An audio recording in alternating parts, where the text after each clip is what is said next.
स्वागत है आपके अपने YouTube चैनल एसके ज्ञान वर्ल्ड में। तो कल हम लोगों ने सिलेबस को देखा था, क्लास 10 के मैथ्स के सिलेबस का हमने कल डिस्कस किया था। अगर आपने वीडियो नहीं देखा है तो डिस्क्रिप्शन में लिंक मिलेगा, आप जाके उस वीडियो को ज़रूर देख लें कि आपका सिलेबस क्या है, मैथ में आपको क्या क्या पढ़ना है। तो सबसे पहले हम सिलेबस को डिस्कस किए थे कल। जो भी स्टूडेंट नहीं देखें सिलेबस जाके देख लीजिए, लिंक दिया हुआ है डिस्क्रिप्शन में। और आज हम आपको बताने जा रहे हैं वास्तविक संख्याएं, मतलब रियल नंबर्स। इसके बारे में आप लोग पहले समझेंगे, ये नहीं कि डायरेक्ट जाके सीधे सवाल बनाना, ऐसा नहीं। पहले आपको कंसेप्ट समझ लेना है, फिर उसके बाद हम लोग सवाल को आराम से बनाएंगे। जब आप कंसेप्ट अच्छे से समझ जाएंगे तो सवाल आपको आसानी से समझ में आएगा। ये नहीं कि स्टार्ट की एक्सरसाइज और बनाना शुरू कर दी, ऐसा नहीं करना आपको, ठीक है।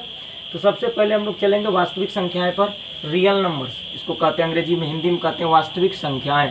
वास्तविक संख्याएं का मतलब होता है जितने भी परिमेय और अपरिमेय संख्याएं सभी का अगर आप कलेक्शन लेंगे, मतलब सभी को एक साथ कलेक्ट कर दें, तो वो क्या कहलाएगा, वो आपका कहलाएगा वास्तविक संख्याएं, अर्थात रियल नंबर्स। सभी परिमेय और अपरिमेय संख्याओं के समूह को क्या कहते हैं, हम वास्तविक संख्या कहते हैं। अब बात आ गई यहाँ पे परिमेय और अपरिमेय। आप लोग क्लास 9th में जरूर पढ़े होंगे परिमेय संख्या और अपरिमेय संख्या, है ना। क्लास 9th में अगर नहीं पढ़े हैं तो फिर हम आपको रिमाइंड करवा देते हैं, याद दिलवा देते हैं पीछे का। परिमेय संख्या क्या होता है, जिस संख्या को आप p/q के रूप में लिख सकते हैं, अर्थात जिस संख्या को p/q के रूप में लिख सकते हैं जहां pq क्या होना चाहिए, पूर्णांक होना चाहिए, और q नॉट इक्वल टू 0। अब देखिए शॉर्ट में आपको बताते हैं, pq वेयर जहां q नॉट इक्वल टू 0। ये तो शर्त है, सफिशिएंट, नेसेसरी, जो भी कहिए आप। क्योंकि अगर 5/4 हमने लिखा या फिर 4/5 लिखा, ये रेशनल नंबर है, बट 0 भी रेशनल नंबर है। अगर गलती से आप ऐसे लिख देते हैं तो यह अपरिभाषित हो जाएगा, मतलब यह रेशनल नहीं होगा। तो आप कभी भी इसको ऐसे नीचे में 0 नहीं लिख सकते हैं, समझ में आई बात। नीचे कभी भी q जो नॉट इक्वल टू 0 और 4 और मतलब ये p और q क्या होना चाहिए, पूर्णांक होना चाहिए, इंटीजर होने चाहिए, ठीक है। और बात आई अपरिमेय की। तो अपरिमेय तो पता है, जिस संख्या को आप p/q के रूप में नहीं लिख सकते हैं, और pq क्या होना चाहिए, पूर्णांक होना चाहिए। सेम कंडीशन है। जैसे अब बात करेंगे √2 आप लिख सकते हैं, p/q है, q not equal to 0, but ये √2 जो है यह इंटीजर नहीं है, पूर्णांक नहीं है। इसका वैल्यू आपको पता है, √3 का परफेक्ट नहीं है। अगर गलती से यहाँ पे लिख दे √16/√25 तो ये रेशनल हो जाएगा। 16 का 4, 25 का 5, ये 4/5 का फॉर्म है। या इसको आप ऐसे लिख दीजिए 16/25, ये आ जाएगा 4/5, ये रेशनल नंबर हो जाएगा। लेकिन √2 इरेशनल है, √3 इरेशनल है।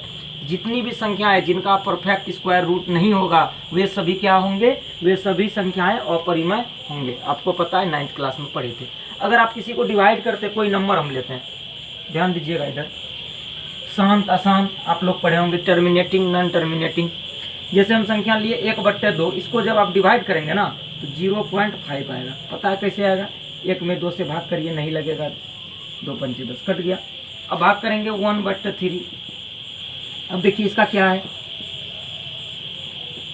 3 3 जा 9, 1 3 3 जा 9, 0.3333 आते रहेगा। ये टर्मिनेट है, आवर्ती, मतलब इसको आप लिख सकते हैं 0.3 के ऊपर में रेफरिंग भी दे सकते हैं आप इसको, क्योंकि 3 क्या है, टर्मिनेट है, आ ही रहा है, मतलब आते रहा, ये खत्म नहीं हो रहा। नॉन टर्मिनेटिंग जो समाप्त ना हो, अशांत कह सकते, सॉरी। ये देखिए अशांत आवर्ती, आ रहा है, आवर्ती मतलब आते रहा है। और ये देखिए शांत हो गया, भाग देने पे जो कट जाए वो शांत हो जाएगा, उसको हम क्या कहेंगे, शांत। ये शांत हो, शांत दशमलव प्रसार, ये अशांत।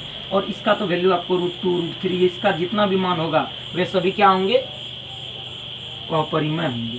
इसको तो आप परिमेय संख्या के रूप में लिख सकते हैं। प्रीवियस क्लास में पढ़े थे हम लोग, 9th क्लास में ही पढ़े होंगे, सभी को पता होगा कैसे लिखते हैं। एक एग्जाम्पल आपको बता देते हैं। ये सब बेसिक आप पहले क्लियर कर लीजिए, है ना। अगर वीडियो अच्छा लगे तो ज़्यादा से ज़्यादा स्टूडेंट के बीच इसे पहुँचाइए और थोड़ा सपोर्ट कीजिए, ताकि हमें भी मोटिवेशन मिले आपसे और वीडियो बनाने का उद्देश्य पूरा हो। क्योंकि आप ही के लिए वीडियो बना रहे हैं, है ना, ताकि जिनके भी पास ज़रूरत हो, जो नीडी स्टूडेंट्स है, उनके पास ये वीडियो पहुँचे और सभी अच्छे से अपना पढ़ाई करते रहे। जहाँ भी पढ़ रहे हैं फिर भी एक बार वीडियो ज़रूर देखिए, आपको कुछ ना कुछ समझ में ज़रूर नया मिलेगा सीखने के लिए। अब देखिए जैसे हम एक नंबर लिख रहे हैं यहाँ पे, क्या, जैसे हमको लिखना है 0.3333 ... इसको हमको लिखना है किसमें, p/q के रूप में लिखना है। पीछे का चीज़ हम आपको याद करवा दे रहे हैं। ताकि आपको किसी प्रकार का दिक्कत का सामना न करना पड़े। इसको कैसे लिखते हैं, तो लेट मान लेते हैं x बराबर 0.03333 है ना। अब इसको हम लिख देंगे 0.3, इसको हम क्या मान लिए, x मान लिए, ठीक है। अब देखिए दशमलव के बाद कितने अंक की रिपीटेशन हो रही है, कितना अंक रिपीट हो रहा है, एक ही अंक ना 3। तो हम क्या करेंगे, दोनों साइड 10 से गुना करेंगे, गणित में समान क्रिया करेंगे। अगर जोड़ना है तो दोनों साइड जोड़ेंगे, समान अंक जोड़ेंगे, दोनों पक्ष में जोड़ेंगे। घटाना है तो दोनों पक्ष में, गुना करना है तो दोनों पक्ष में। जो भी काम करेंगे बायां और दायां दोनों पक्ष को ध्यान में रख के करेंगे, ताकि किसी भी प्रकार का कोई फर्क ना पड़े। अब देखिए 10 से इधर भी गुना कर रहे हैं, 10 से इधर, 10 10 कट जाएगा, कोई फर्क नहीं पड़ रहा है, बात वहीं का वहीं, लेकिन हमारा काम हो जा रहा है। अब देखिए इसको जब 10 से गुना किए तो 10x तो दे दिया इजीली। अब ये देखिए एक अंक इधर से खिसकेगा, यहाँ पे ये हो जाएगा 3.333, ये डॉट डॉट आ जाएगा। हम इसको समीकरण 1 कंसीडर करते हैं, इसको 2 करते हैं। अब एक बात बताइए, समीकरण 2 में से समीकरण 1 को घटाते हैं, समीकरण 2 घटा समीकरण 1। अब देखिए 10 अभी शॉर्ट कर देते हैं, हो सकता है आपको नीचे नहीं दिखे, हम यहाँ कोशिश करेंगे ऊपर लिख दें। अब देखिए पहले समझ लीजिए, 10x में से 1x घटे तो कितना बचेगा, 9x। और 3.333 में से देखिए ये 3 वाला पार्ट जो इसको कैंसिल कर देगा, तो 3 में से 0 जाएगा तो 3 बचेगा। इसीलिए x बराबर हो जाएगा 3/9 कट के 1/3। एक तो ये हो गया, लॉन्ग प्रोसेस में जाएंगे तो इतना आ जाएगा आंसर। अब शॉर्ट इसका हम आपको दिखाते हैं। 0.3 का ऊपर में रेकरिंग है तो इसको आप क्या करेंगे, 3 लिखेंगे, जितने अंक पे ऊपर में लाइन रहे, है ना, घर के भाषा में समझिए, जितने के ऊपर में लाइन हो उतना क्या करना, 9 नीचे डालना। इधर ध्यान रखिएगा 0 है, 3 में से 0 घटाइए, कोई फर्क नहीं पड़ेगा, और नीचे जितने पे उतना 9 दे दीजिए। तो 3/9 कट करके हो गया 1/3। एक और एग्जाम्पल देते हैं, आप लोग बनाइएगा अपने से भी और देखिएगा कि आपका आंसर सही आ रहा है। 0.6 के ऊपर में रेकरिंग है। अब आपको क्या बताएं हम कि जो इस साइड में है दशमलव का उसको घटा दीजिए, तो 0 है ना, 0 घटेगा कुछ नहीं, 6 बचेगा। एक अंक पे रेकरिंग है तो 9 दे दीजिए, 3 दूना 6, 3 तिरिक 9, 2/3। क्या मजा आया। तो ऐसे करके आप इसको समझ सकते हैं आसानी से। ये पीछे का है इसलिए हम आपको बता दिए। अभी आप जब सवाल स्टार्ट करेंगे तो प्राइम नंबर का वहाँ पे ज़रूरत पड़ेगा। फिर फैक्टराइजेशन सीखेंगे, कैसे करते हैं हम लोग प्राइम फैक्टराइजेशन।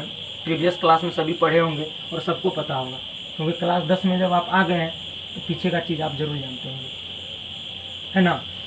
चलिए, परिमेय के बारे में तो आपको बता ही दिए हैं। जिस संख्या को p/q के रूप में आप लिख सकते हैं वो क्या होगा, परिमेय।